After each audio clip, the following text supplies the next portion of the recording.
This is the Lone Creator YouTube. We hope this video helps. You start by opening the Facebook page where you want multiple phone numbers. Click Settings in the top right. Make sure you are an admin or editor. Once done, choose Page Info or Edit Page Info depending on the layout. This is where contact fields live. You should have each number and its label ready because Facebook may limit visible fields. This step establishes authority and prevents wasted clicks, so confirm your role and locate the Page Info section before proceeding. Now you add the numbers. In Page Info, find Contact or Additional Contact Info, click plus Add Phone or Add Contact to insert a new phone field. Enter the number exactly, including country code, and choose a clear label like Support or Sales so visitors know which to call. Make sure to repeat for each phone number, because Facebook stores separate fields rather than a list.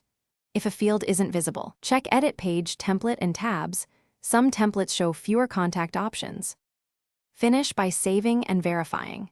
Click Save Changes, then refresh the page and view as visitor to confirm the numbers display. Make test calls or messages to each number so you know links and formats work. If a number is missing, make sure your page role is still admin, check the page template and tabs, and confirm you haven't hit character limits. If problems persist, remove non-essential fields and re-add the numbers. This often forces Facebook to refresh contact rendering. Thanks for watching.